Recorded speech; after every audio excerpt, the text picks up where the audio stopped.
Well, hey, everybody. Thank you so much for joining us for Next Steps Online this month. You're going to really enjoy this conversation. I'm Matt Johnson, by the way, and I'm here with, on my far left, Roy Riley from Peel and Highland. And then my friend also here, Casey Long. Casey is assistant men's basketball coach at Murray State University, and we've had a lot of dialogues over the last few months. Become a friend of mine and has extraordinary perspective. So thank you both for joining us today. No problem. Certainly. Thanks for hosting, Matt. Absolutely. So we're going to dive into a subject that nobody's thinking about, nobody's talking about this year. We're going to talk about some of the racial injustice issues that have risen to the surface again publicly in our country. They've existed a long time. But we're going to be more on the solutions-based side. So to set the context for this, I have had a lot of business leaders ask me over the last few months. They've said, I want to help, and I want to provide opportunities, and I want to be a part of a sustained solution. I don't know what to do. And these are white business leaders who are locally going, what should I do? How can I get engaged in providing opportunities and leveling the playing field here in our community? So Casey, I want to start with you, and then Roy, I want you to jump in. First of all, Casey, for those of us who maybe haven't been in the shoes of Black Americans, we haven't seen or experienced or heard these stories. Can you just talk about some of the challenges that exist for Black Americans to be on equal footing in the business world with whites? I'll speak from a point of view that I know, because I can't speak for everyone, but some of the things that I've seen, especially currently or in the past, has been, I think everybody's heart in the right place. They want to hire people. They want to do what's best for their benefit, for their business.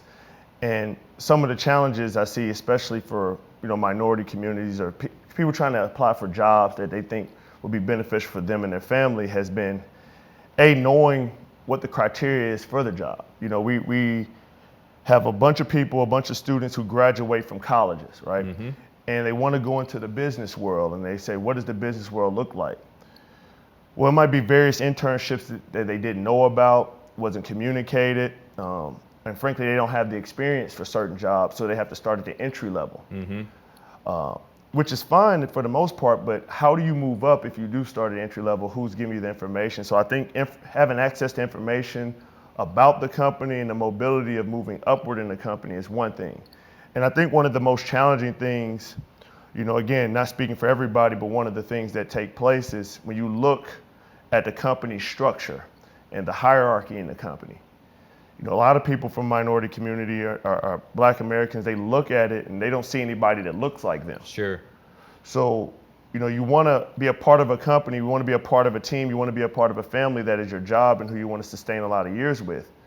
But if you look up the track and you don't see a path for you to get to where that is, it's difficult sometimes, and it's difficult to stay with that company. You'll rather move to other ones. Mm-hmm. And, I think diversity and inclusion are very important topics right now, and I think it's rightfully so, it's an important topic, but how do we get diversity and inclusion at the workplace? How do businesses who've had success for years doing it the way they've been doing it, you're asking them to change to be more inclusive for those who aren't? How do you bridge that gap? And I think today is part of a sounding board where I'm listening and also want to hear some solutions to it, because, it's a problem in some areas, but I think we're at the point now we've seen enough of the problems, we've heard enough of the problems, but we need to find solutions. So I think that's one of the things I'm here for today, is I want to hear solutions from both of you guys, as well as recognize some of the issues we face. Yeah, no, that's terrific. And Roy, I know we've had some conversations about this as well. And part of it, maybe a lot of it, Roy, it's not intentional, but to Casey's point, upper management in most companies tends to be white, predominantly white. Right. And we tend to hire people that we know. And if we're not running in circles that are diverse, then it naturally perpetuates itself. What are some of the challenges that you feel and you see in the business community right now in terms of trying to tackle this and create more diversity? Sure, absolutely. And Casey, appreciate your perspectives and appreciate you being here today, first of you, all. Absolutely. And Matt, I just want to say publicly, I'm not an expert on this. I'm still learning as well, trying to get better.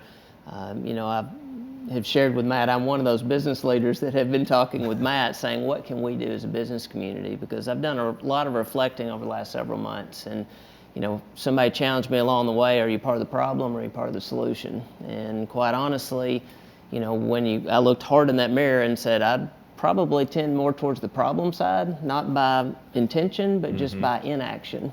And so then what can I do to be a part of the solution? So that's part of what this series is about, part of what this conversation is about. So I say that to say I don't have all the answers, but I'm seeking, searching, and looking. So, Matt, it is difficult. When, Casey, you just said if they look at my website today or if they look upline at our leadership team in our organization, they're not going to see any diversity.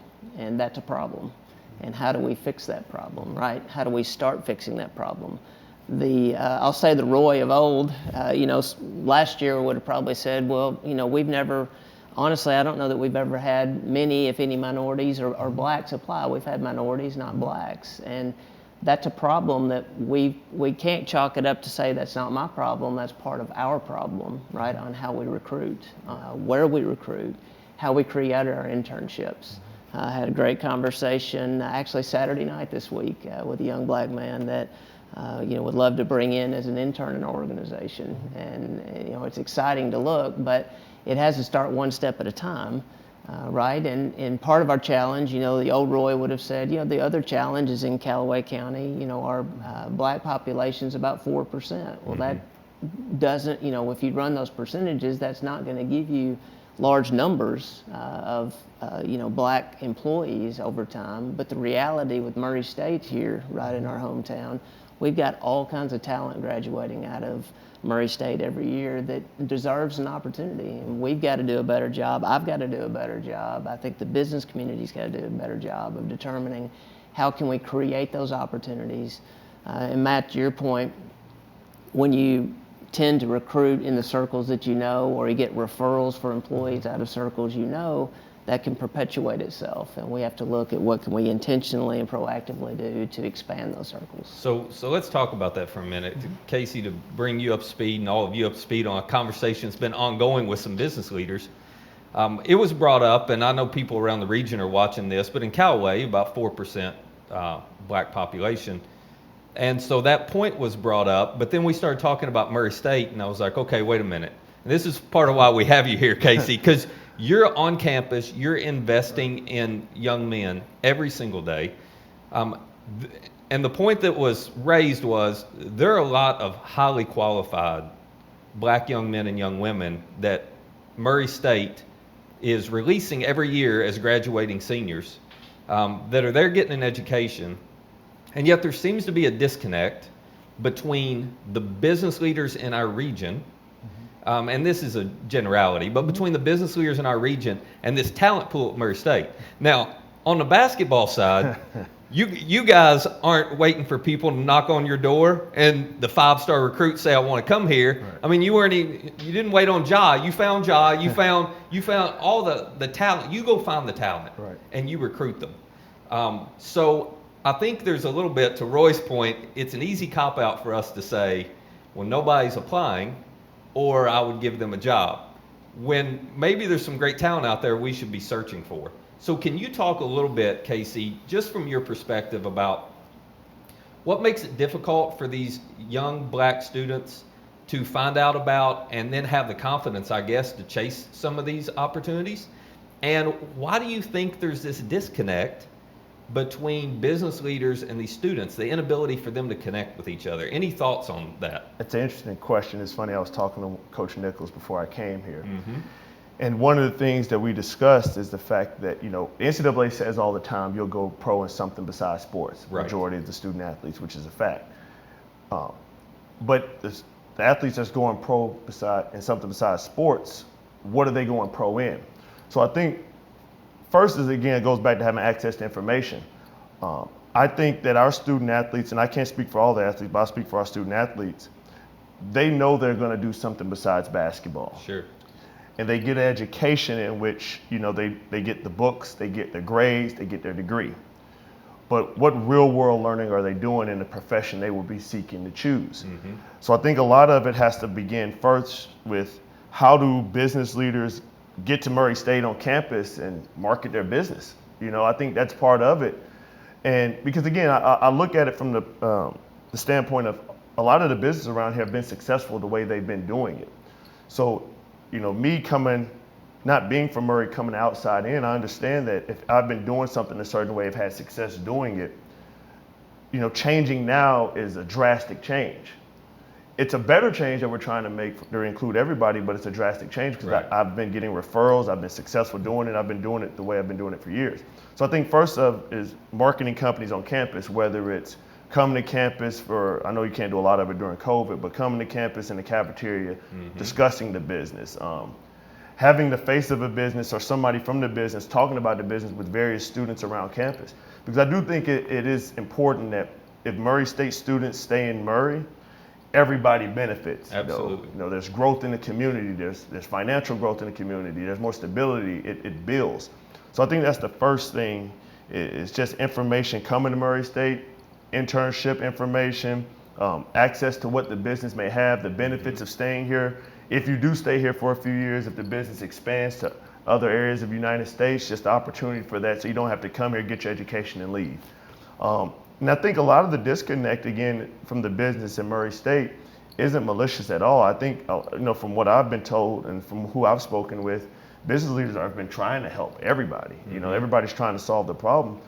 I just think it's who you're talking to and how do you bridge the gap between students, families, and business leaders, and the platform you have to do it. And I don't know necessarily how do we, as a community, provide those platforms to bridge the gap to where students don't come here for 4 years and leave. But I think that's a way of doing is creating the dialogue in which we can have that. Okay, so in a practical sense, and Roy, you can weigh in on this. As you were talking about that, I was sitting here thinking, okay, Casey, let's say there was a new region of the country that you guys wanted to break into recruiting, Yes. right? Yeah. So what you just described is pretty well the approach you would take. You got to have a presence there, a consistent presence. Yes. Am I right? Right. You got to build some relationships. Absolutely. You got to get to know. In your case, you would be trying not just get to know the players, but the coaches, the ADs at the high schools. Am I correct? Oh, absolutely. Like for us in recruiting, and again, this is just our philosophy. We try to recruit nationwide, and so in order to recruit nationwide, we have to recognize the brand that we have, and we feel like Murray State is a strong brand nationally. Sure. And so when we go in there, we want to represent our university, but we also, like you said, want to build relationships, because you're not building relationships just for the present, you're building it for the future. For us in basketball, it might be a 7th or 8th grader that might be good down the line that you want to have a relationship with that coach, Sure. that he may reach out to you and call you no matter what part of the United States you're in. In order to do that, you have to be able to market your program and I would say sell them on something that would benefit them coming to Murray State or Murray, Kentucky. But you also have to have tangible relationships. Hey, it might not be for now, but down the road, you can see the benefit of being here.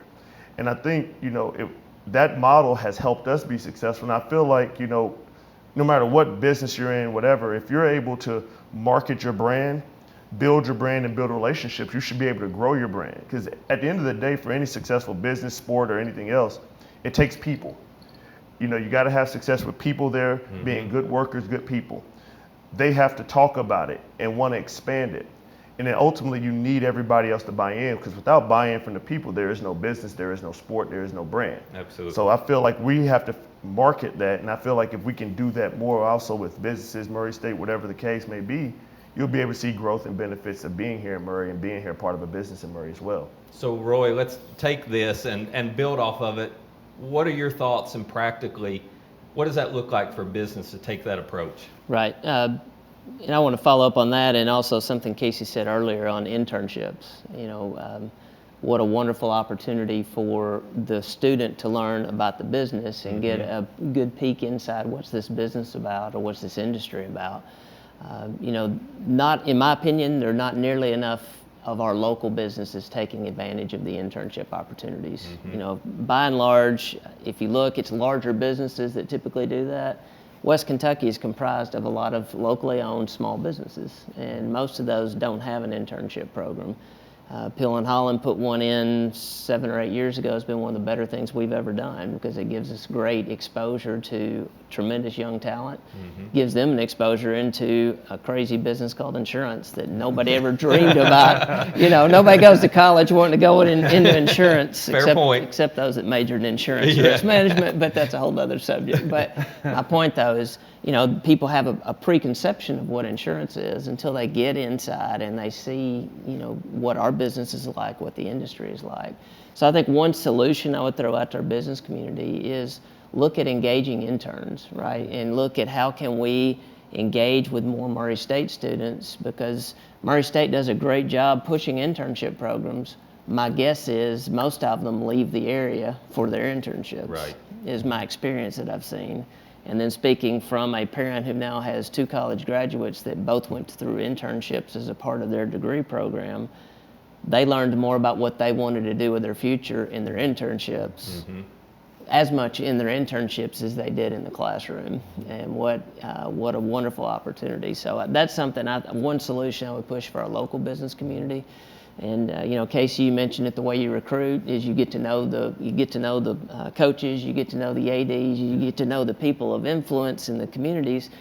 You know, we have to do the same thing at Murray State, right? We get to know the teachers, we get to know the faculty, we get to know some of the administration or coaches and develop those relationships so that when there is an opportunity, we can get people funneled towards us, especially if you're talking about athletes. Their amount of time for an internship is greatly diminished over most students. Oh, absolutely, because, you know, the fortunate part is we have access to them in the summer, but the unfortunate part is they don't get the real world experience. When I came through college, you know, I was able to get jobs in the summer, but sports are in higher demand right now.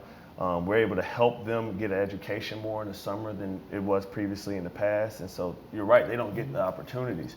And, you know, one of the things that, you know, at least our players suffer from is, you know, they get basketball in there, they work some camps, but they don't get a resume builder from the particular job they would look to seek after college. They don't get the opportunity to go in there and figure out about the business, you know, because like most people when they go to college, you know, they have a major they want to go in and do, and it's great for them to want to do that major, but some kids get to college and they want to change their major and like, you know what, this is not what I dreamed of.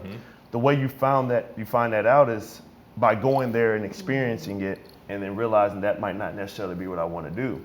I think that helps businesses, you know, when kids get opportunity for internships, or job shadowing, whatever the case may be, like we used to do in the past, is because if you get to see the job, you need to recognize that this is something you want to do for the long periods of time. And I will hope, you know, again, I don't know the facts, I will hope that would decrease turnover because they're doing something that they choose and they want to do, and it's everything they want it to do. And I think, like you said, that's one way to bridge the gap is the internships and having people do it because, you know, I think at the end of the day, we're all fortunate to have jobs. You know, I read quotes all the time. My favorite quote, one of them is, you know, you don't get to do it. You know, you don't get to do this job. You know, you're blessed to do this job. Amen. And so I feel like we're fortunate enough to do things that we love. But we had to go through some trial and error to get there. You know, you had to work, you had to do some things, find some jobs you didn't like, find some jobs you don't like. You make the most of the situation. And I feel like, you know, especially going back to, you know, whether you say the black student or someone, or students in general, they have to have that opportunity to do it as well. And I feel like, you know, especially with the college students on this campus or every campus, a lot of times they don't see the benefit of staying where they're at. They know what home felt like when they came here. They know the opportunities at home. They've been told by other people surrounding them about the opportunities at home. So they just take their talents, they take their education, and they go somewhere else and they outsource it. Back to where they're comfortable. Back to where they're comfortable.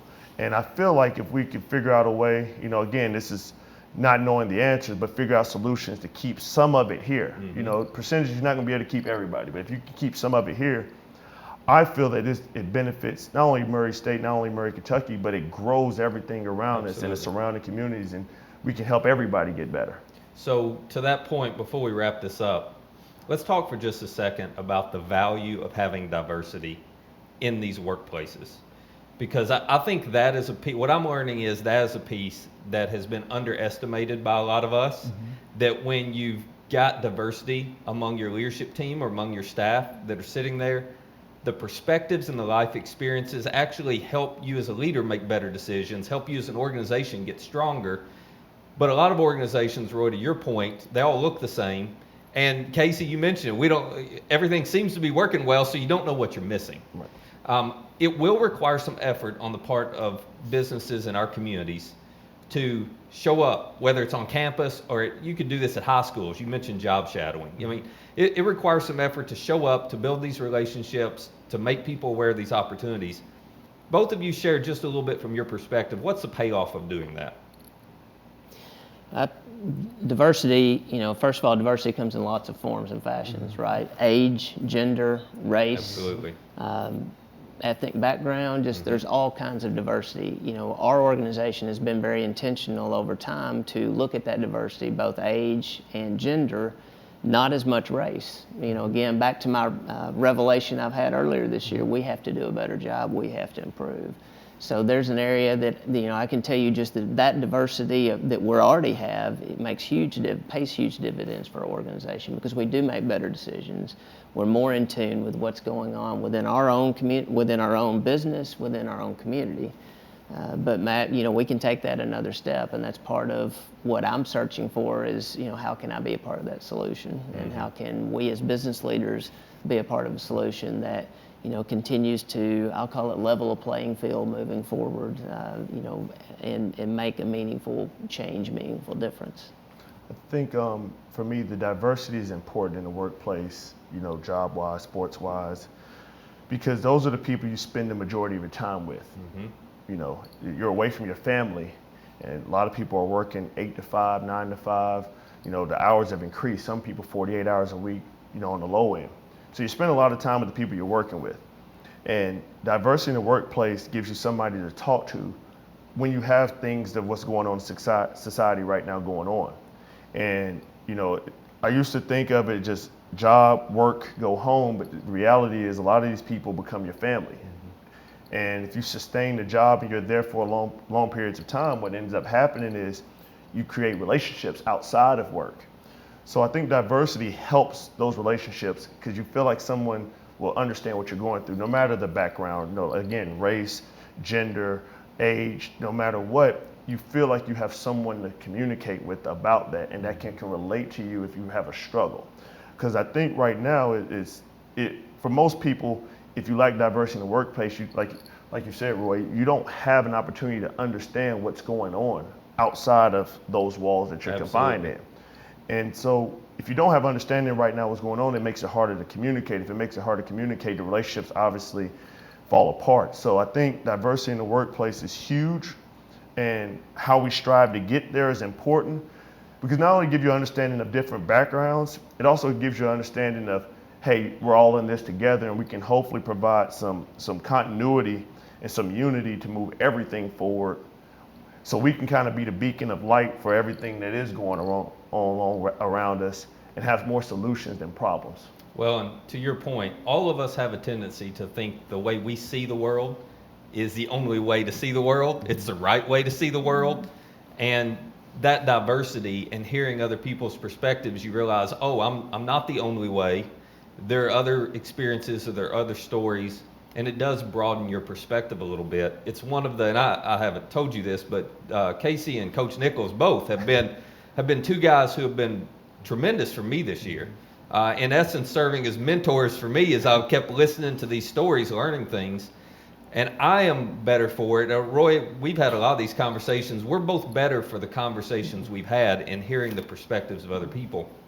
It's a benefit of diversity in the workplace that doesn't go directly to the bottom line, but it definitely impacts the bottom line. It makes every organization stronger. And to echo your point, I've learned a lot from you as well, and these conversations and watching this on YouTube and Facebook, because for me, I've always had these conversations with my friends, and I was been blessed to have an inner circle that wants to find more solutions and complain about problems as well. But you giving it a platform and you having a text message and the phone conversations and seeing you guys dialogue, what it helps is, having a comfortability of speaking in these environments, learning the other opinion of it, or what possibly the other opinion or somebody else's point of view on it, and saying, hey, what I've been thinking may not necessarily be right, it's how I feel, it's my emotions, but let's figure out tangible solutions that are concrete, because I think everybody wants to get to what we call that solution.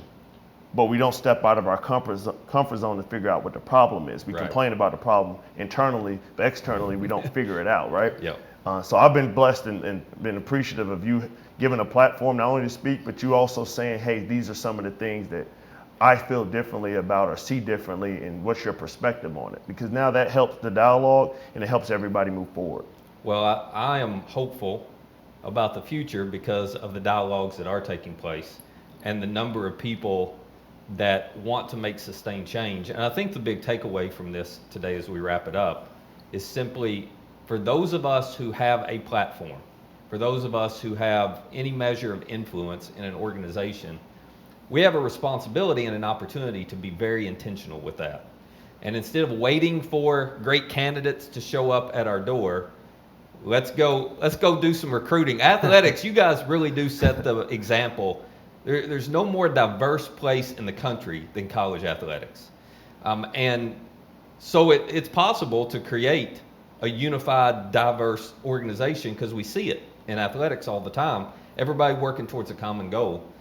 And if we'll be intentional about building these relationships, whether it's on the campus of Murray State or in local high schools, starting to get to know some of these individuals, letting them get to know us, I think it's going to lead to some great progress in the future. So thank you both for your time. Thank you for your leadership, and thanks for your insights today. Roy, thank you and Peel and Holland for helping make this possible every month. We appreciate it. Well, we're happy to do it, Matt. And when the leader gets better, everybody wins. And that's what Next Steps is all about. Absolutely. And Matt, to your point, I guess my other challenge to our local business leaders is don't sit quiet. Have these conversations. Reach out. Broaden your circles. Because when we start talking about how can we create solutions, everybody wins. And let's go create solutions. Let's go make some things happen. Thank you so much for joining us. We'll see you back here next Casey, month. thank you.